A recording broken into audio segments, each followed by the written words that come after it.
Shalom, perkenalkan nama saya Agnes Monica Kupriyowa dengan NIM 312226, Prodi Pendidikan Biologi, Fakultas Keguruan dan Ilmu Pendidikan. Di video kali ini saya akan menjawab soal-soal ETS mata kuliah Morfologi Tumbuhan.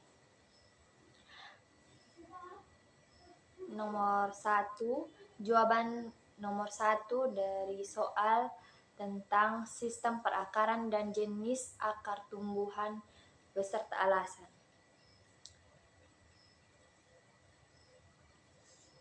Adapun sistem perakaran dan jenis akar tumbuhan yaitu yang pada awalnya jenis akar umumnya ada dua, yaitu akar serabut dan akar tunggang.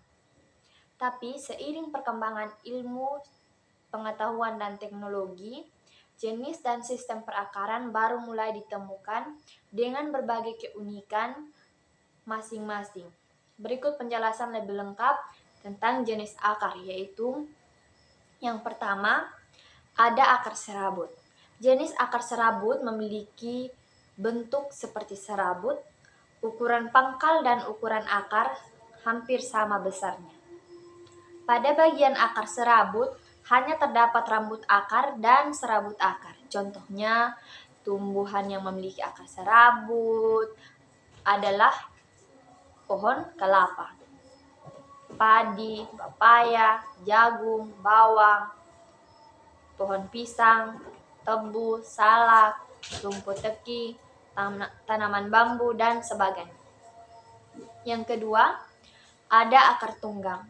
Jenis akar tunggang mempunyai akar tunggang pokok dan akar besar. Akar pokok memiliki cabang-cabang yang kecil. Contoh tumbuhan yang memiliki akar tunggang yaitu kacang hijau, wortel, kacang tanah, putri malu, asam jawa, pohon durian, mangga, jeruk, mahoni, belimbing, umbi-umbian, dan sebagainya. Yang ketiga, ada akar gantung. Akar gantung ini berasal dari batang tanaman yang tumbuh dan berkembang ke bawah sehingga menggantung di udara. Contoh tumbuhan yang memiliki jenis akar tunjang adalah tanaman bakau atau mangrove. Tumbuhan mangrove ini memiliki jenis akar yang banyak seperti akar tunjang, akar napas, akar lutut, akar papan, dan akar banir, serta akar biasa. Kemudian yang kelima ada akar napas. Akar napas sebagian tumbuh tegak lurus ke atas berbentuk menyerupai pensil atau kerucut. Akar napas berbentuk dari perluasan akar yang tumbuh secara horizontal.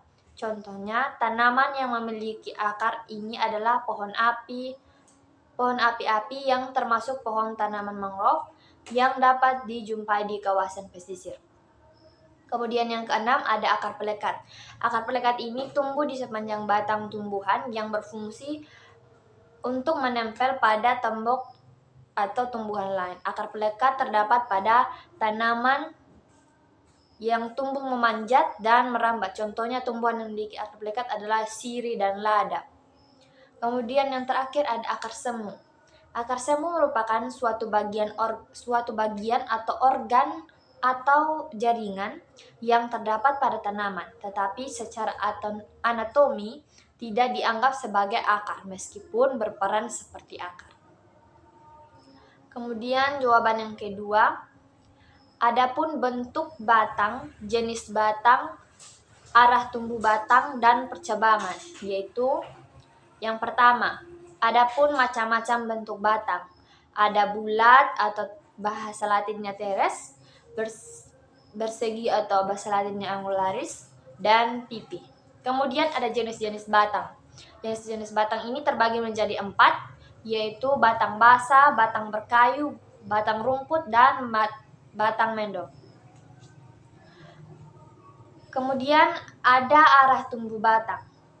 Arah tumbuh batang terbagi menjadi yang pertama, terbagi menjadi 7, yaitu yang pertama ada tegak lurus, ada menggantung, ada berbaring, ada menjalar atau merayap, kemudian ada serong ke atas atau condong, mengangguk, dan membelit. Adapun percabangan batang. Bentuk percabangan ada bermacam-macam. Biasanya dibedakan 3 macam cara percabangan, yaitu yang pertama, cara percabangan monopodial, yaitu jika batang pokok selalu tampak jelas. Kemudian yang kedua, ada percabangan simpodial, batang pokok sukar ditentukan karena ada perkembangan selanjutnya. Mungkin lalu menghentikan pertumbuhannya, atau kalah besar dan kalah cepat pertumbuhan dibandingkan dengan cabang.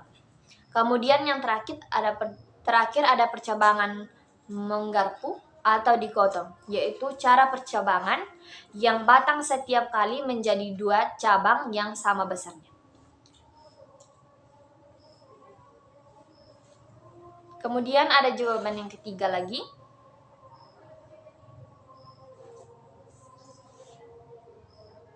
Jawaban soal nomor 3, adapun beberapa daun yang saya amati berupa daun lengkap dan daun tidak lengkap, yaitu daun lengkap umumnya banyak ditemukan pada tumbuhan monokotil atau liliopsida, seperti pada pisang Musa paradisiaca, pinang, tebu. Walaupun demikian, bila dilihat dari jumlah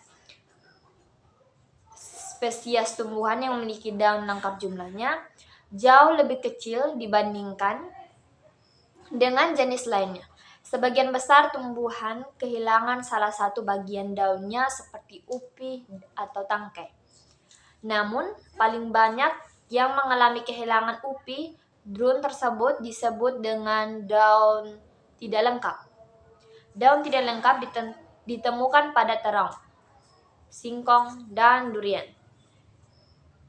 Daun yang tidak lengkap akan memiliki beberapa kemungkinan, seperti hanya memiliki tangkai dan helaian daun saja, sehingga sering disebut sebagai daun bertangkai. Daun seperti ini juga merupakan paling banyak ditemukan. Contohnya susafnan, seperti pada tanaman mangga, cabai, ketapang, dan lain-lain.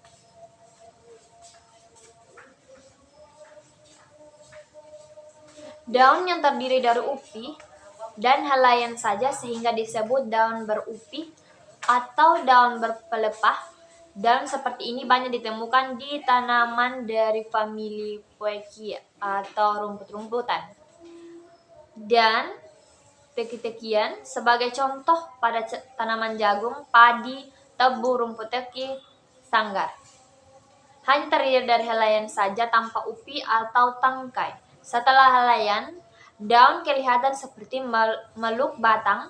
Daun yang demikian disebut dengan daun dudak, seperti pada Sonchus of Sasis biduri. Daun yang memiliki helaian saja memiliki bagian basal atau basal daun jauh lebih lebar dibandingkan bagian aspek. Daun seperti ini biasanya akan memeluk batang sehingga disebut batang memeluk, batang tamplexicaulis. Daun yang hanya terdiri dari tangkai saja pada tanaman seperti ini, tangkai daun menjadi pipih sehingga menyerupai helai daun, sehingga merupakan suatu helaian semu atau palsu yang dikenal dengan nama Phyllodia. Sebagai contoh, akasia,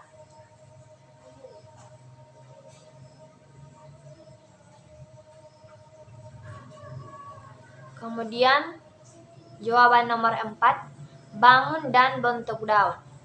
Dalam menentukan bagian-bagian daun, ada beberapa hal yang perlu diperhatikan, yaitu daun menentukan bagian daun tidak boleh berpengaruh oleh adanya tore-tore pada lekuk-lekuk atau tepi daun, melainkan harus dibayangkan seakan-akan toreh tadi tidak ada. Jika daunnya tepinya bulat atau tidak bertoreh, maka untuk menentukan bangun daun ujung-ujung tepi daunnya harus dihubungkan dengan suatu garis agar bisa ditentukan bangun daunnya.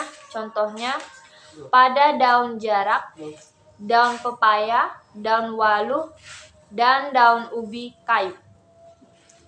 Kemudian masuk dengan demikian, untuk menentukan bangun daun, kita perlu menentukannya menurut dangkal atau dalamnya toreh dikombinasikan dengan susunan tulang-tulang daunnya. Ada 4 macam golongan daun berdasarkan letak bagiannya. Yang terlebar, bagian yang terlebar berada di tengah-tengah helaian daun. Bagian yang terlebar terdapat di bawah tengah-tengah helaian daun. Bagian yang terlebar terdapat di atas tengah-tengah helaian daun. Tidak ada bagian yang terlebar. Helaian daun dari pangkal ke ujung memiliki lebar yang sama. Yang pertama, bagian daun yang terlebar berada di tengah-tengah helaian daun. Ada daun bulat teratai, daun perisai, daun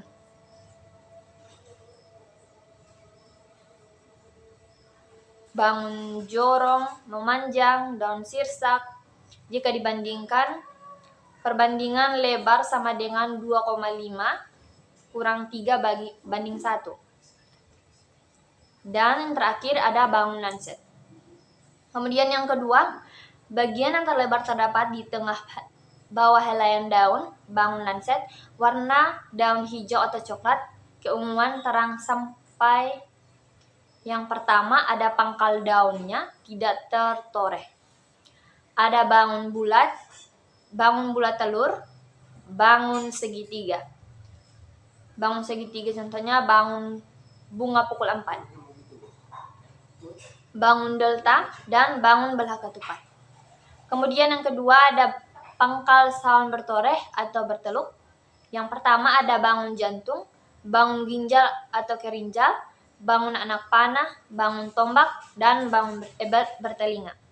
Kemudian yang ketiga ada bagian terlebar di atas tengah helaian daun. Yang pertama ada bangun bulat telur sungsung, bangun jantung sungsang, bangun segitiga terbalik, dan bangun sudip. Yang keempat, tidak ada bagian yang terlebar atau dari pangkal sampai ujung hampir sama lebar.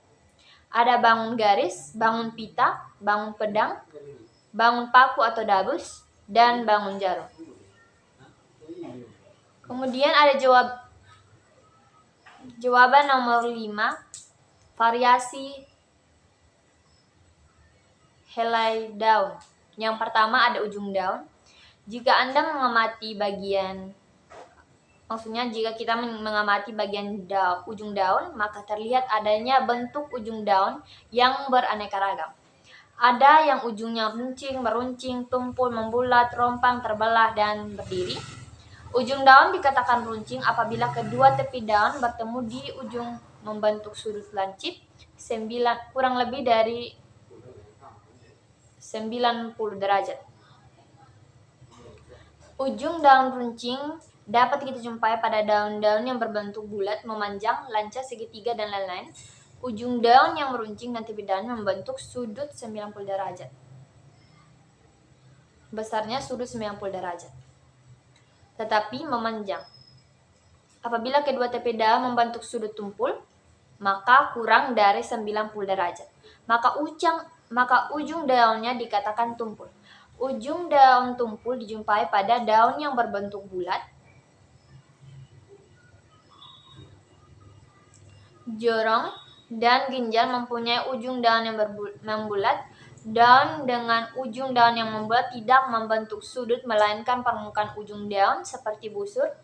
Ujung daun dikatakan rompang atau rata apabila ujung daun rata seperti garis. Ujung daun rompang dapat kita amati pada daun jambu monyet. Ujung daun yang terbelah dapat diamati pada daun kupu-kupu dan sidaguri. Daun pada tanaman tersebut bagian ujungnya melekuk ke bagian dalam.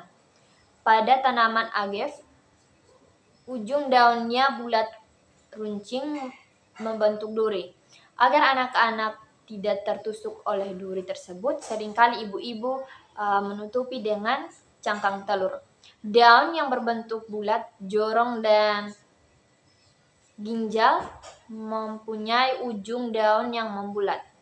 Daun dengan ujung daun membulat tidak membentuk sudut, melainkan permukaan ujung daun seperti busur. Ujung daun dikatakan rompang atau rata apabila ujung daun rata seperti garis. Ujung daun rompang dapat kita amati pada jambu monyet tadi.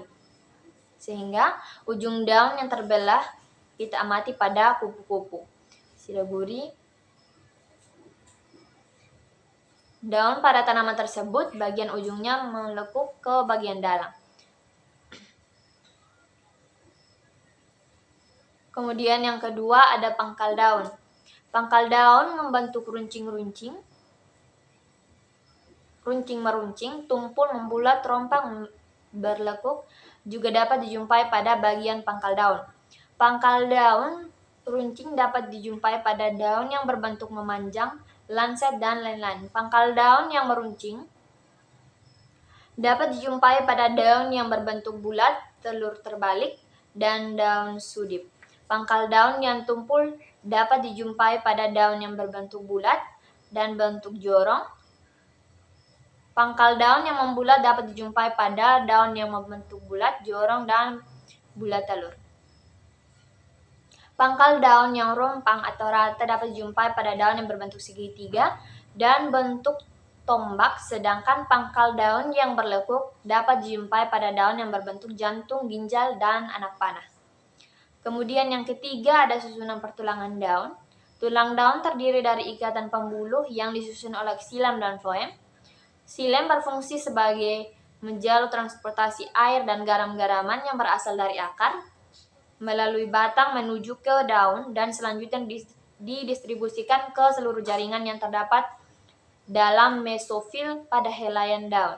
Sedangkan floem berfungsi mengangkut hasil fotosintesis yang terjadi dalam mesofil daun menuju ke batang dan akar tumbuhan. Selain itu, tulang daun juga berfungsi sebagai kerangka yang memberikan kekuatan dan bentuk helaian daun. Berdasarkan ukurannya, maka tulang daun dapat dibedakan ke dalam ibu tulang, tulang cabang, dan urat daun. Ibu tulang merupakan tulang besar kepanjangan dari ikatan pembuluh pada bagian daun. Ibu tulang ini dapat bercabang-cabang membentuk tulang cabang. Tulang cabang dapat bercabang lagi hingga mencapai ukuran yang kecil, yang dinamakan urat daun. Ibu tulang daun dapat berada di tengah-tengah helai daun sehingga daunnya simetris, atau berada di tengah-tengah helai daun sehingga daunnya tidak simetris atau asimetri. Ibu tulang daun dapat bercabang membentuk tulang cabang ordo atau tingkat 1, selanjutnya dapat bercabang. Kemudian ada tepi daun. Tepi daun secara umum ada yang rata, ada yang bertoreh. Torehan tersebut ada yang kecil dan dangkal sehingga tidak banyak berpengaruh terhadap bentuk daun, dan ada yang besar dan dalam sehingga berpengaruh terhadap bentuk daun, bentuk torehan atau sinus, ada yang lancip dan ada yang tumpul. Kemudian yang kelima ada daging daun. Daging daun ini merupakan bagian helaian daun yang terdapat di antara sistem pertulangan daun. Bagian ini disusun oleh jaringan epidermis dan mesofil. Mesofil yang terdiri dari jaringan parenkima, selain berfungsi sebagai tempat fotosintesis, juga dapat berfungsi sebagai tempat menyimpan air maupun tempat menyimpan cadangan makanan. Kemudian yang terakhir ada warna daun. Warna daun terutama ditentukan oleh pigmen atau zat warna yang terdapat pada sel-sel dalam daun. Plastik yang terdapat dalam sel-sel daun yang mengandung pigmen hijau atau klorofil, kuning, merah atau jingga. Warna daun tergantung pada pigmen yang dominan. Daun umumnya berwarna hijau karena juga klorofil jauh lebih banyak dari pigmen lainnya. Jawaban nomor 6. Adapun jenis daun dan tata letak daun. Yang pertama, tata letak daun.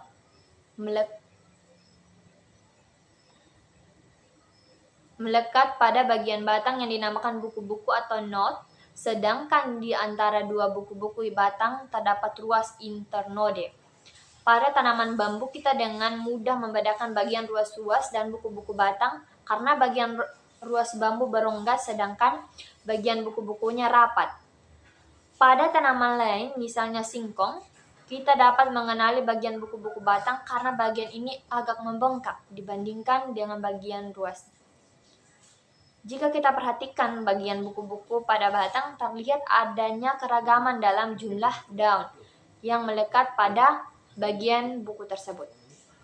Yang pertama, ada pada tanaman padi, jagung, maupun papaya.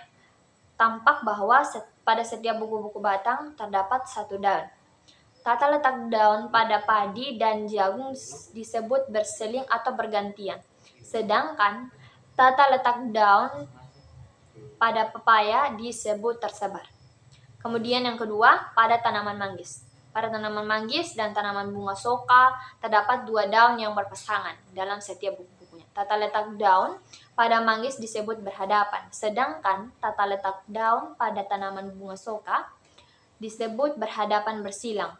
Pada tanaman padi dan jagung, satu daun pada setiap buku tersebut jika kita perhatikan mempunyai tata letak daun bergantian yang mengarah pada satu sisi atau sumbu daun. Apabila daun ke-1 mengarah ke kanan, maka daun kedua mengarah ke kiri. Selanjutnya daun ketiga mengarah ke kanan dan daun keempat mengarah lagi ke kiri dan seterusnya. Daun ke-1, ke-3 dan ke-5 dan seterusnya terletak pada sumbu proyeksi daun yang sama.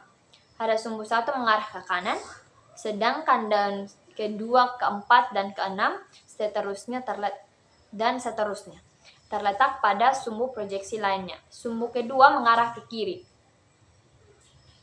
Terletak pada sumbu proyeksi lainnya, sumbu 2 mengarah ke pada tanaman padi dan jagung, satu daun pada setiap buku tersebut jika kita perhatikan mempunyai tata letak daun bergantian atau alternat yang mengarah pada dua sisi sumbu daun.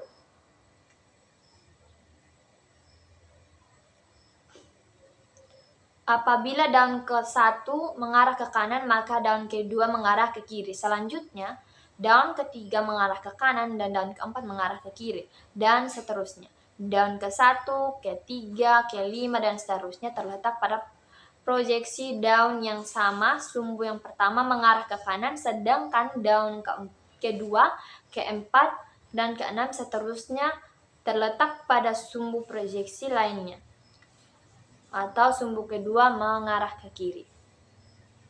Sekian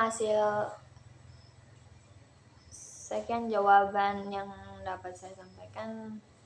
Shalom dan terima kasih.